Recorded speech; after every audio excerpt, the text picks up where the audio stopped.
Let's find out the truth about what's inside Vans sneakers. This is gonna be the very first sneaker video I've done, and it's the very first sponsored video I've done. So shout out to Skillshare for sponsoring this video, and thank you guys for subscribing and making all this possible. I'm super excited to get the first sponsorship, hopefully the first of many. And if you haven't subscribed, consider subscribing because I'm gonna be doing a lot more sneakers, and I've done boots in the past like Timberland, Doc Marten, and we're gonna be doing Red Wing and Wolverine and a bunch of other boots in the future. So let's get to the Vans. Vans was my first pick for the first sneaker video because I've basically owned a pair of Vans for the last 20 years, and I've always been a big fan of them.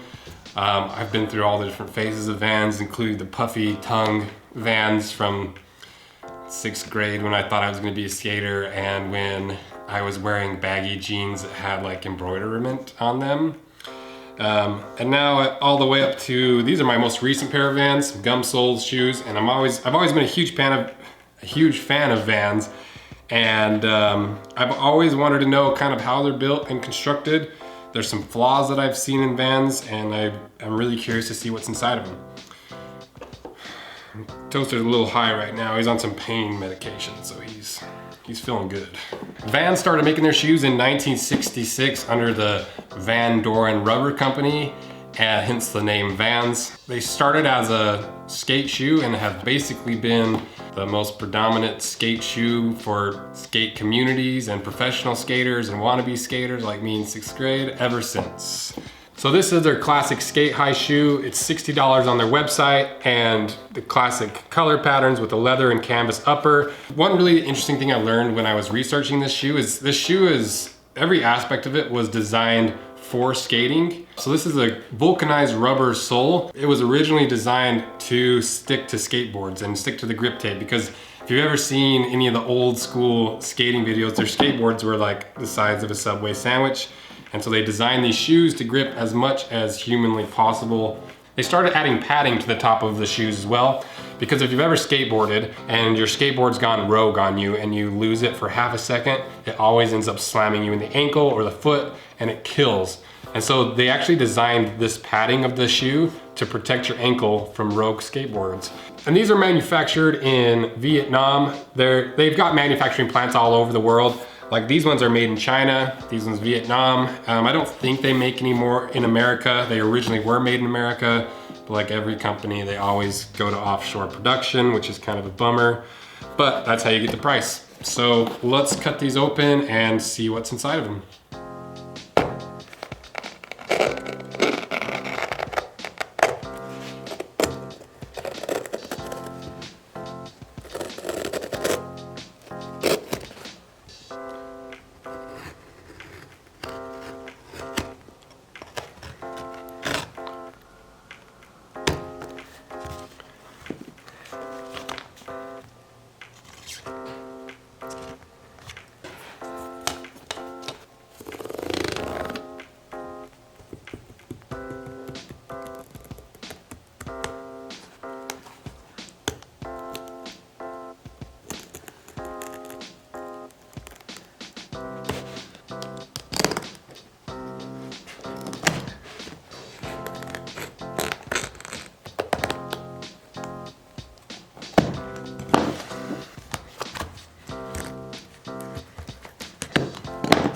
Despite it looking like I murdered a Smurf in here, I got it cut in half, so let's see what's inside.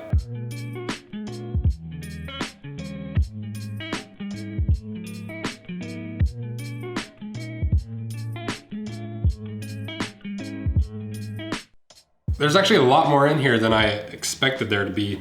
There's a lot of like the rubber tape that goes around the outside. There's several layers on the inside, so let's kind of tear the guts out of this thing and lay it all out so we can kind of see what's what and what each of these layers is made out of, and maybe try to identify what the purpose of each layer is and why it fails at that one spot on my shoes every single time.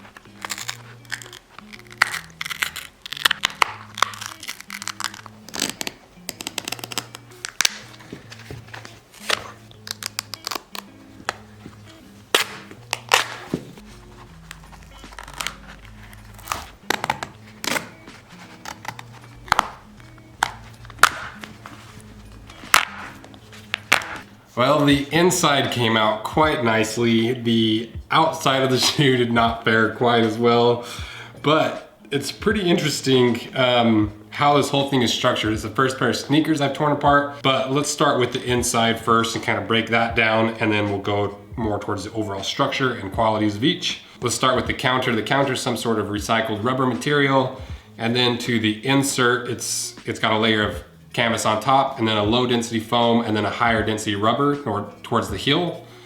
And then we go to the insole, I guess is what you'd call the insole. This is what the upper is stitched to. The upper is the part of the boot that has, or the part of the shoe that has all the canvas and leather on it.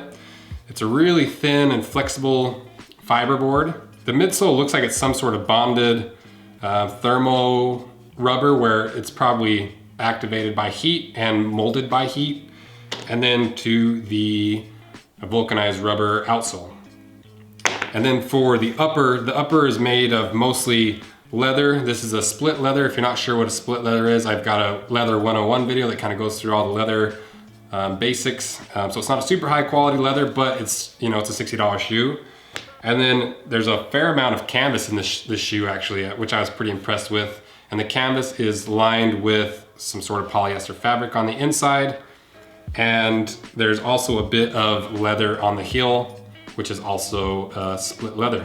And then the signature zigzag, I don't know what they call it, also a split leather. If you look at how the upper is bonded to the outsole, the majority of the strength comes from like the welted area, where this doesn't actually have a welt, but it's got several layers of a rubber tape that kind of binds the upper to the sole. The top layer is just around the toe, that I'm guessing is for extra protection from that bending area near the toe and for skateboarding. And then we go to the main tape that goes all the way around the sole, and then a tape that is underneath that is just on the upper. So there's actually 3 layers, which is really interesting. I didn't expect to see that many layers. And if you look at the back of the shoe, you can see where it has the potential to slip out after a little bit of wear. If this starts separating right here, that little bit of vulcanized rubber only goes so far up into there. So maybe if they extend that up more, you wouldn't see that happening. But that's why I keep seeing all the failure on all my shoes, is it doesn't go too far up into those layers of tape to where it's gonna be secured for a really long time. This should be a good base for us to go off of moving forward. It's structured pretty similar to a boot. Instead of having a welt, it's got the tape that goes around. I think it's gonna be pretty similar to a lot of other shoes that we review. Before we finish up the teardown, let's talk about Skillshare. It's 2020 and you're probably watching this video to learn something you didn't know. Skillshare is the perfect place to learn something new, inspire some sort of creativity inside of yourself, or maybe even like deepen an existing passion or learn something more that you didn't know. Skillshare is an online learning community that offers membership with meaning. There's so much on Skillshare and there's so much to learn and so much to grow personally from, and it kind of gives you a place to empower yourself for real growth. The cool thing about Skillshare is it's designed for real life. You don't have to put your life on hold to learn something new. You know, they're designed for real people, for real life schedules and busy schedules. There's video editing classes, there's lighting classes.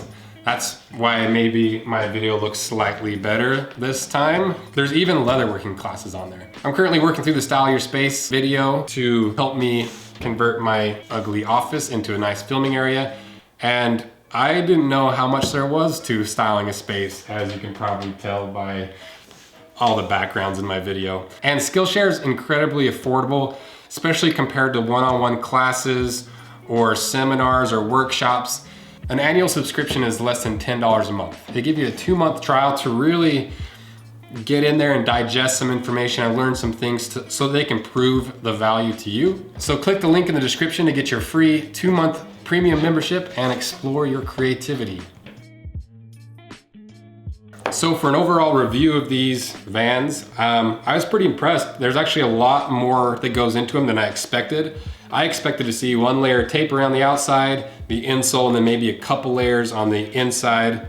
But there's actually a lot in here.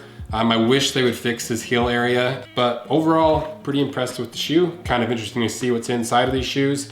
So that pretty much wraps up the Vans cut in half review, what's inside Vans. Next, I'd like to do Converse to kind of compare Vans to Converse. But my next video similar to this is gonna be, I bought a Fjall Raven backpack, or however you say it, and I bought like a knockoff brand to compare them to see why those backpacks are $130. Like, I don't understand why they're so pricey. So if you wanna see that video and some more boot videos and shoe videos, consider liking and subscribing, and let me know what other shoes you want me to tear apart or boots you want me to tear apart, and we'll get to it. So thanks, see ya.